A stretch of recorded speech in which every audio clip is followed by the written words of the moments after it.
Welcome, gentle strangers with pecs like melons and knees of fringe, to Geek Salad's Retro Movie Reviews from the Geek Salad Podcast. I'm Andy. And I'm Mike. And we continue with our month of box office bombs with a franchise that failed to launch, 2012's John Carter. Yeah. Actually, they did make... Apparently, there was a John Carter of Mars made in 2009. It was a direct-to-DVD. Yeah. With... Guess who played John Carter in that one? Oh, who? Antonio Sabato Jr. Yeah, that was just a license to print money. That is the beauty of dealing with Edgar Rice Burroughs. There is no royalties. It is in the public domain. Yep. So whoever the hell wants to make one, go ahead. Go ahead. Go ahead. Because it couldn't be any worse than this one. It could. It could. Well, yeah, no, you're right. You are right. I haven't watched the Antonio Sabato Jr. version, so I can't tell yet. I will say, though, that I'm assuming this is the first time you've watched this movie, right? Yes. Yeah, same here. Same here. I finished it about 15 minutes ago. All right, yes. It is over long. Yeah, very much so. It felt like, we were very much into the movie. I'm like, how is it only an hour past? Yeah, just going like the negatives first. How many subplots can one movie really hold? I would tell you, but I'm stuck in one right now. Yeah, the movie had subplot after subplot after subplot that really went nowhere. It could have honestly been 3 separate movies. Yeah, had it thought this out a little better and mapped out a franchise better, then it could have been. Yeah, it just felt like they were trying to squeeze everything into one movie, and it felt like a jumbled mess. But it wasn't as bad as I thought it would be. No. It's not the worst movie we reviewed on this channel. That's still, honestly, I think we'll still go to Caddyshack 2. Thank you. I'll go with her. Yeah. But there's so much about this movie that just I honestly feel like we spend less time just talking about the good of this movie. I think the art direction in this movie is fantastic. There is a lot of good. There is a good movie to be had in there. I feel like the art direction is amazing. It takes a lot from Egyptian styles, which I really liked. I actually liked Michael Giacchino's score. It's not particularly memorable, but at least it was good. What did Kurt say? Curse you. Yeah. It was good, but I really kind of feel like that's where it ends. Well, I don't know. I think I like this a little bit more than you did. Okay. Words cannot describe how beautiful Lynn Collins is. Well, yeah. She is gorgeous on so many levels. Well, it's a good thing that she got to pretty much bare midriff the entire movie as the movie's sole female. Well, human female, yeah. Human female. And this is actually her second movie in like 2 years that she was in with Taylor Kitsch. What was the other one? X-Men Origins Wolverine. Was that her? She was what, Silver Fox? Yeah, okay. She was Logan's girlfriend, right? Yeah, okay. Come on, where is it? Yeah, Kayla Silver Fox. All right. I didn't even recognize her because it's been forever since I've seen X-Men Origins. Yeah, same here. The only time I ever watched any frames of that movie is when it shows up in worst special effects or superhero movie types of things. Yeah. The claws, they're really on my fist. Really. And I'm chopping up a ladder like it's in an arcade game. Yeah. But I really kind of feel like that's where it ends because this movie has a lot of promise. I think I texted you earlier today with there's a ton of potential in this movie that is just pissed away by bad storytelling, too much storytelling. I think it's more too much storytelling than bad storytelling, because I mean it's an interesting mythology. It's just they just tried to cram it all in there, and Mark Strong's just exposition dump about like was it an hour and a half through, Yeah, hour and 15. He's just, hi, let me just tell you everything that's going to happen and everything about this entire world, and now okay, let's have you escape now. right. Exactly. With like the most too many cooks in the kitchen. I think so. And Yeah. let's just talk about John Carter's totally Mary suing powers here. I never once felt like anybody was a threat to him. They literally pig piled on top of him and they couldn't hurt him. There was literally an entire army, like he was fighting an entire army almost single-handedly, and he came out with a couple scratches. Yep. Yeah, maybe a little bit of a nosebleed. And then when he kills that creature in the gladiator arena and just kind of like cuts his way through the thing, I'm like, oh, that's just gratuitous. Yeah. Now you're just showing off. Yeah, I saw that in Sharknado.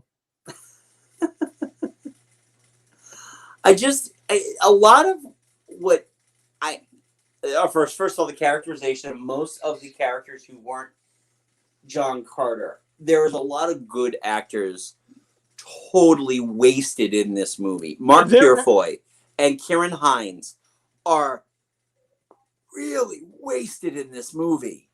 Mark Purefoy especially. I don't know if you're familiar with. Have you ever watched the show Rome? No. Oh. James Purefoy. I'm sorry. Yeah, James Purefoy.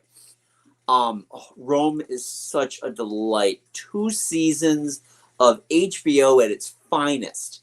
But they're both excellent actors. And James Purefoy played oh God, why can't I think of his name? Mark Antony. I thought you were talking about in Cleopatra. Yeah, in this one he played Kantos. I loved him. When he showed up, I'm like, oh, who is this guy? I like him. Yeah. And then we got like one scene with him. He was a goofball the entire time, and it's like, no. I kind of liked it. I was having fun with him. He was just I think because I am so used to him as other characters where I was expecting him to kind of like, oh, it was my idea all along. Ha ha ha ha ha. You can't jump your way out of this.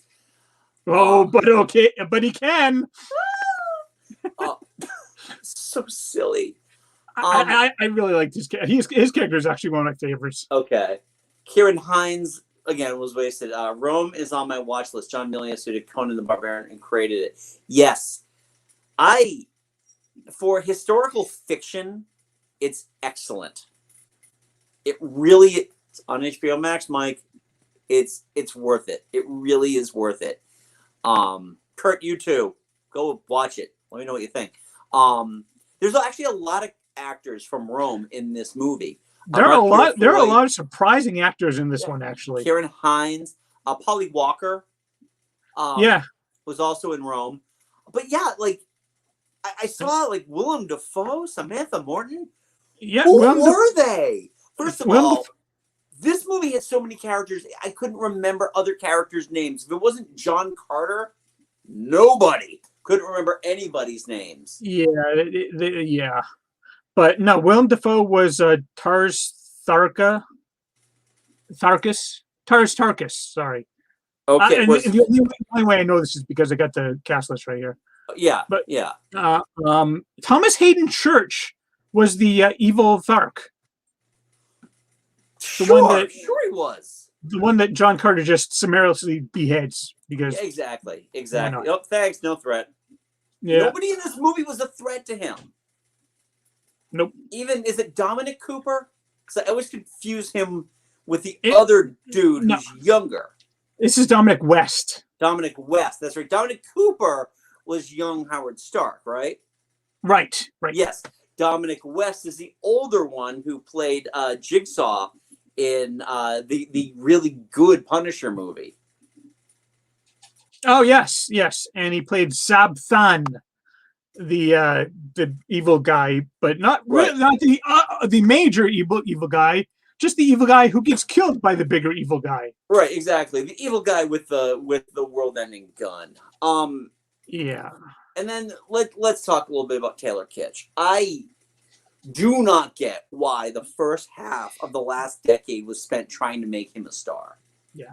You know what? I don't hold it against him personally. I don't personally hold it against him either. Actors got to eat too. Yeah, I mean, But, hey, he was offered to be, hey, how would you like to star in a franchise? Hell yeah. with Disney money. Yeah, despite the fact that he really, let's face it, he can't really act his way out of a paper bag. He's not very, like, I was getting like poor man's James Franco vibes, which says a lot. Yeah. It's just like, okay, we get it. You're cut. You're ripped. Awesome. He really does not know how to like express emotion. He had like one face, and even like when he we have this flashback of his wife and daughter. He still had the same, oh, they're alive. Oh, they're dead. Yep. I'm not going to show any emotion on my face because why? Right. And the issue with that too is that things like you think about the other movies that he was the lead in. I mean, he was the lead in Battleship. Hey kids, remember Battleship? No, because you're probably seeing Avengers for the 4th time, right? Yeah. And then Gambit. How do you mess up Gambit? Seriously, one of the most popular and overrated X-Men in history. Yeah. But I mean, that movie didn't really do anybody in it a whole lot. No, it didn't do anybody any favors. Like poor Dominic Monaghan. I don't feel so bad for the guy who played Blob because, fat suit. But this movie, it had a lot of. All right, I'm gonna put a pin in that real quick. Have you ever read these books? No, but I mean, one thing I will say is that watching this movie, I actually was like, I wonder how much I could get those books for on Audible, because it seems like there's an interesting mythology, interesting story that could be told with it. It's just this is not the way to do it. I'd rather see a series about this. I had heard rumors actually when I was putting together our YouTube panel. I just do a Google search for John Carter movie, and someone had brought up, will there be a series of this? And I'm like, that might have worked better. I don't think it can happen. It's because the thing is that Disney can't own the rights, right, to John Carter, because it's not rights to be owned. Right. Yeah, it's anyone can make it because it's public domain. Right. Exactly. And that's kind of thing. I'd be very interested in seeing if these books are available, like on the free Kindle or Google Play store. Let me look it up. Looking them up right now. Huh? Yeah. I mean, why not? I mean, I got Treasure Island for free. I'm reading it to my son right now, so why not? I'm just looking up Audible because I figure they'd be useful for me on my flight. Oh, yeah, that's a good idea. What are you doing? All right, my cat's doing something here. I don't know what she's doing, but she's doing something. I don't know if there's a mouse in here. Yeah, okay, whatever. What do you got? Is there a mouse in here? No, what do you got? Is there a bug? Oh, there's a moth. Never mind, everybody. It's okay. It's not a mouse. Yeah, I feel like, with Edgar Rice Burroughs, it's tough to make these movies because they've had a difficult time translating Tarzan to the big screen in recent years. Yeah. And by recent years, I'm talking the last 40 years. Yeah. I like Greystoke, but it's not a Tarzan movie, really. I've never seen it. Okay. If you really want a trip in terms of bad Tarzan movies, Bo Derek's Tarzan the Ape Man. Boy, yeah, directed by her husband. It's like, Yep. let's try and see my wife nude. Yeah, I'm 40 years older than her, and the only acting I can get out of her are these weird monologue exposition conversations with herself. It's weird. Bolero is worse, however. Yes, I've seen both of these awful John Derek movies. Why? I used to watch a lot more movies than I do now. But yeah, it's been difficult to make a good Tarzan movie. It's been, in turn, we think about this because we're going to be talking about this in a few weeks. It's tough to make a Lone Ranger movie too. Yeah. So it's like these classics that like our parents grew up reading. As far as I'm aware, I really don't think my dad read Tarzan or John Carter, but in an idealized world, 1950s Andy would have probably like sat in his room like reading John Carter of Mars and Tarzan and all that. I would have done that. Jeez. Did you find it? Yeah. Well, I found the audiobooks. Okay. They're not free, but you can get like the first 7 for like $21. I was gonna say they're public domain. Jesus. Well, but audiobooks you have to pay someone to read them. I got you. And I mean, they must be really, really short books because here apparently all 7 books can be listened to on audiobook for less than an hour. 54 minutes. 54 hours. Sorry, I thought it said 54 minutes. That's 54 hours. So never mind.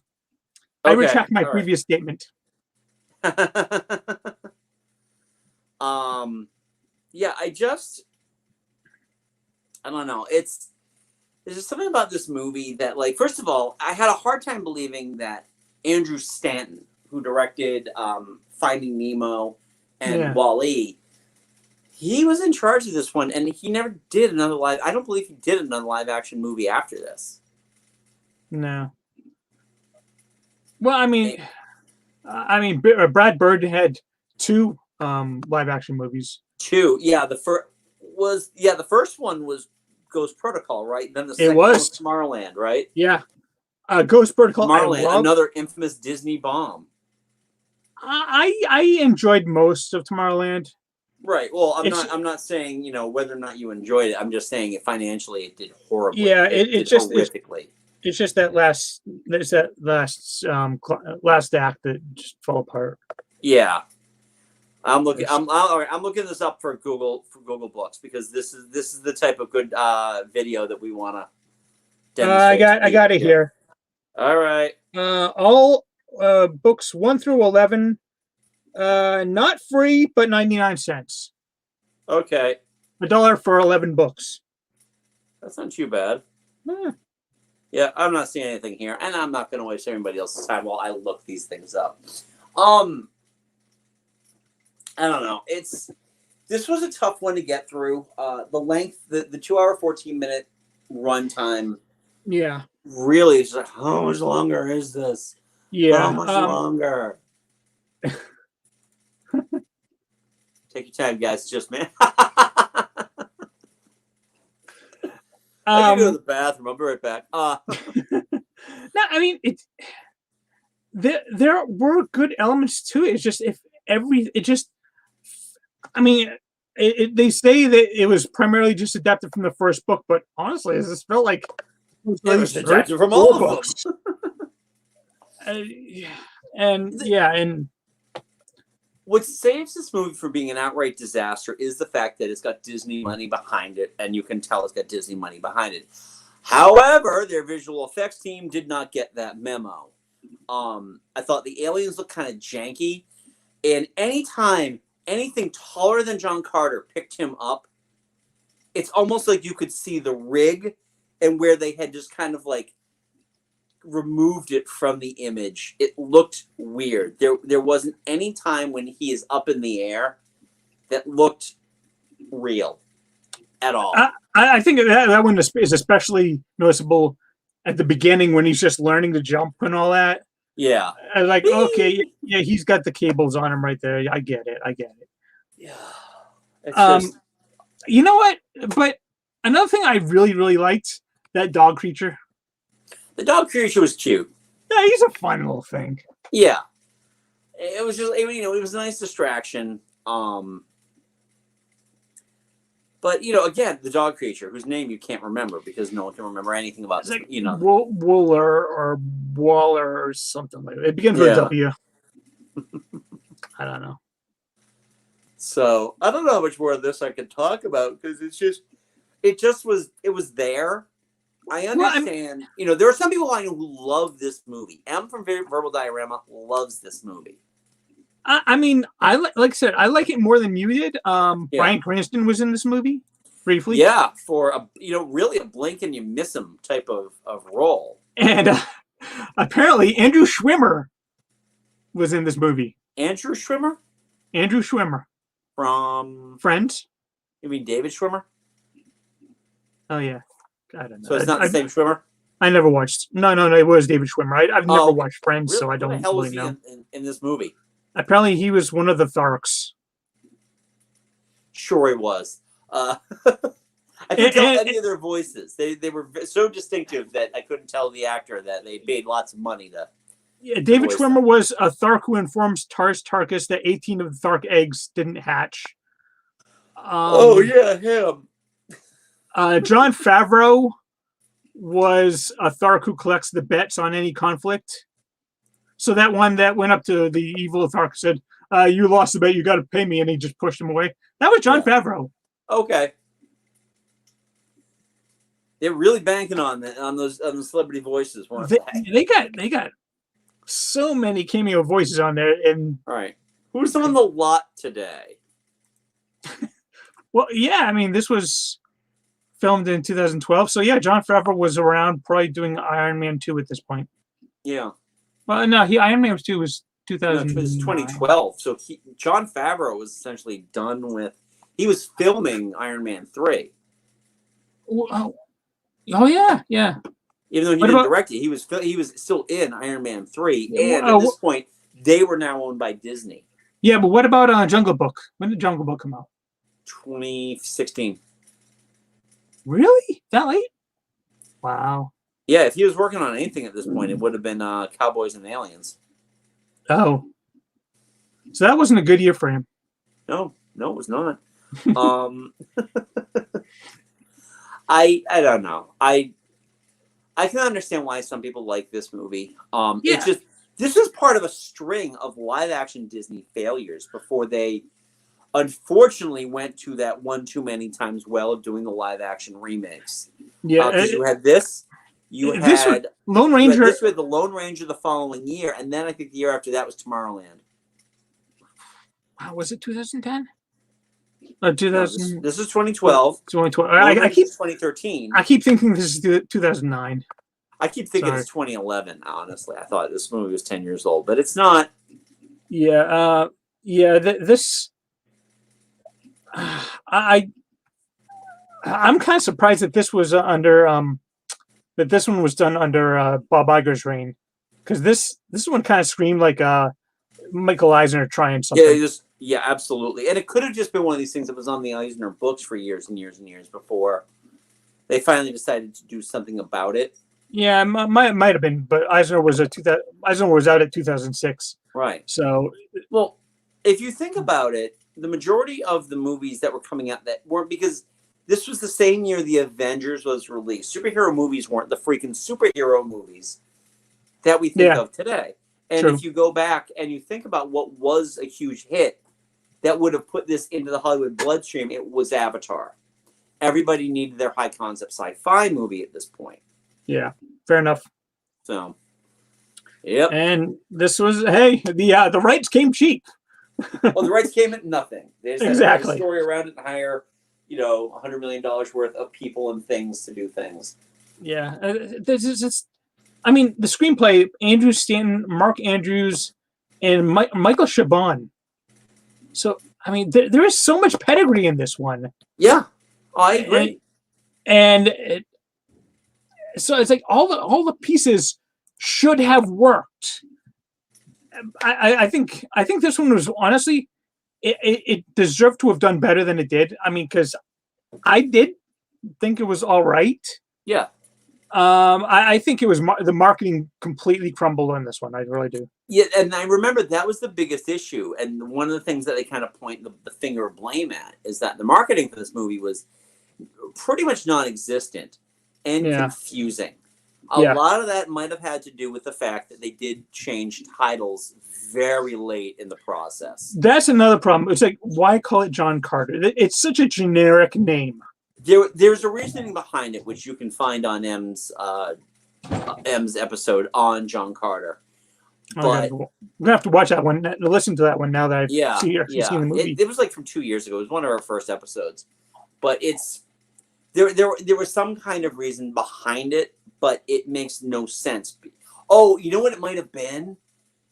It might have been, and I mean honestly, I don't know, but this sounds feasible. Coming off the heels of Mars Needs Moms from Disney. Oh. That was another massive flop. Massive failure. Yeah. So I think maybe they were trying to avoid the word Mars because that was the problem. I mean, call it John Carter of Mars, or if you couldn't do it because of the Antonio Sabato Jr. movie, call it Princess of Mars. Prince, or even Prince of Mars, you know. No, because the original book was Princess of Mars. Princess of Mars, that's right. That's right. But that might be confusing, too, if it's like John Carter, Princess of Mars. It's a totally different movie at that point. Hey, that's a very, for 2012, that's a very progressive movie. It is a very progressive. It's not exactly how I meant it, but you know what I'm saying. I want to see John Carter, Princess of Mars now. Yeah. I'm actually curious. I'm looking this up right now as to why is it John Carter and not John Carter of Mars. Boom. All right. John Carter is a terrible movie title. Yeah. All right. Okay, 5 reasons. Oh, here's an interesting article, by the way. 5 reasons why John Carter failed the box office. Yeah, John Carter's terrible movie title. Okay. Oh, well, I found the reasoning listed on Wikipedia. Go ahead. What is it? The film was originally titled John Carter of Mars, but Stanton removed of Mars to make it more appealing to a broader audience, stating that the film is an origin movie. It's about a guy becoming John Carter of Mars. Oh, for God's sakes. Stanton planned to keep Mars in the title for future films in the series, which were never produced. That's dumb. Because it's just a dude's name, and it's not like it's John Wick. Yeah, John Wick is kind of cool because it's a name like, oh, that's a new name I've never heard it before. Exactly. John Carter. I know Senator John Carter down the street. Carter of Mars. I know John Carter down the street. Yeah, I bumped into a John Carter at the grocery store today. Exactly. Who cares? Who really cares about a John? No offense if you call it John Carter. Right. The ad campaign was it was non-existent. It got swallowed up because of the Avengers. And that's the other thing too. I mean, name a hit movie in 2012, in the summer of 2012, that wasn't the Avengers. I would have to look up. There might be a Transformers movie in there. Yeah. 2012. Take a look, because this is what we're doing now. This is what the show's devolved into. Well, hey, you know what? Whatever. We're only at 28 minutes. We can afford it. When did Skyfall come out? Late 2012. Okay. Yeah. So top summer movies 2012. Dark Knight Rises, July 30th. The Amazing Spider-Man. The Avengers. Oh. Yeah. Men in Black Tris. Oh, they're just rolling out movie titles here. So you had The Dark Knight Rises, you had The Avengers, you had Amazing. I'll give it its due. Amazing Spider-Man actually made some money. It did. Yeah. Twilight. But I'm looking at everything else on this summer movie list here. Total Recall, Snow White and the Huntsman, Prometheus. Oh yeah, Hunger Games came out in March. Yeah, it didn't. It wasn't a summer movie. I'm just thinking about what would have held it away from the summertime hits. It's not. There's nothing really there. There's not a whole lot of there. So if you can't burst past that Avengers Batman bubble, I don't really know what else I can say. Yeah. I mean, Bourne Legacy came out in August. Yeah, and it was the Jeremy Renner Bourne movie. And you know what? I still enjoyed it. I actually had fun with that one. I did too. I kid, but yeah. But yeah, we kind of this movie I think has been autopsied enough. Skyfall came out in late. Bond movies typically come out late. They're Christmas releases. Sorry, I remember that because I remember 2012. Because that's when my wife was pregnant with James. Yeah, she was pregnant for both Skyfall and for The Hobbit, the first Hobbit movie when those came out. Right. So yeah, because the Hobbits were they were December, Christmas. December releases starting in 2012 too. Yeah, exactly. But yeah, no, there's no excuse. John Carter was a big summer movie that flopped. Yeah. Same thing with The Lone Ranger, which we'll talk about in a few weeks, also from Disney. That it was right around that time that everyone was like so glad that Bob Iger had gone ahead and sprung for Marvel because right. Yeah, Marvel and Star Wars. I remember that I paid money for that Total Recall remake. I'm not proud for. No, you shouldn't be. No. Come on, man. I remember seeing that and I'm like, oh no. Getting your ass to Mars this summer.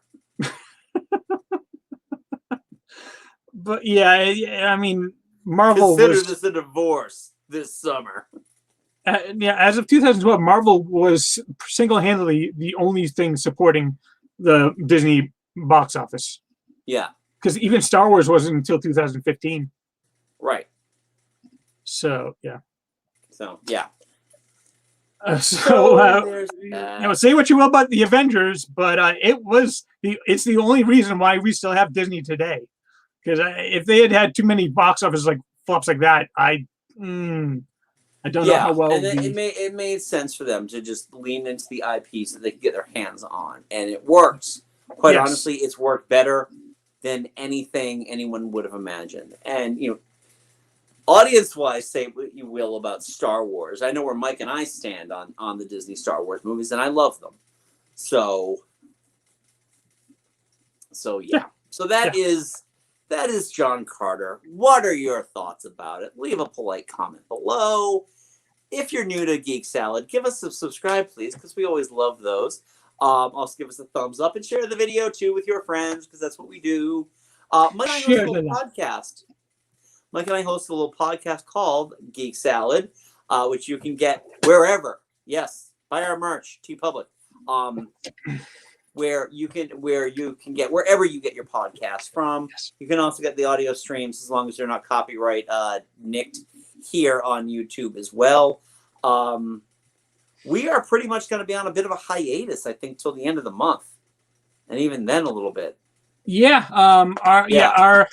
Our next show has been waylaid due to unforeseen circumstances and a vacation. Yes. So we will be going about a little over a month in between shows. So I'll explain what happened because God knows I'm going to have to do this again when we actually go back in the thing. So Mike's got vacation. We were originally going to do a show this week. Nobody's schedules could match up. Yeah. So we can't do it. We'd have to put it off at least a week. By that point, it almost doesn't make any sense to do the show we planned on, which was our fast food show. So we're putting that off until after, because at the end of the month, we are going to be joined up with Miss M from Verbal Diorama to discuss the movies of 1991. I'm very excited about that. Oh, man, now what am I going to do? Go back and listen to past episodes, Kurt. There's 212 episodes. I promise you haven't listened to all of them yet. I probably haven't even listened to all of them. I've listened to every single episode because I'm very critical about myself. So I'm yeah, a little there'll bit be a too little bit critical of a about break. myself. Also, throughout the next couple of months, the recording schedule is going to be a little thin, primarily because I am returning to the stage. I'll be doing a show in the middle of September, so I will have a rehearsal schedule, which will take me Sundays, Tuesdays, and Thursdays. So if we do these are going to be Monday or Wednesday night videos for the next few weeks. And recording-wise, it's just we have to do a weekend. We have to book Emily. Yeah. So we got that going on. So Yeah. if we have the time and we can squeeze in our fast food episode, we will do that. I don't want to make any promises. Right. If we do, it'll be awesome, and it'll be really light on edits. Sorry. Moth? I think I finally smacked a fly. Oh, awesome. Awesome. But that also means that our next video will probably be next Friday. Right. So Mike is going away to California. Yeah, I finally get to visit my girlfriend for the first time in about a year and a half. Yes, I'm very excited for you. So happy. Yes, should be. And you're probably going to get to ride Rise of the Resistance, right? Rise of the Resistance, and fingers crossed, maybe Spider-Man as well. You son of a bitch. So yeah, so Mike will be gone then. So maybe the week after next, we were going to be continuing our summer our blockbuster would-be's. Mape's didn't actually do it. With 1991's Hudson Hawk. Yeah. You could be swinging on a star. Yeah, Bruce Willis's successful follow-up to Die Hard. Yeah. I know that both Tom from Movies After Work and I have a bit of a small, tiny soft spot for this movie, so it will be a little more complimentary than I think I was for John Carter. I've never seen it, so I can't say how my reaction will be. Okay. So anyway, I think that's about it, Mike. So Kurt, thanks for watching. Thank you everybody else who watches it on the replay. And until next time, I'm Andy. I'm Mike. Go forth and be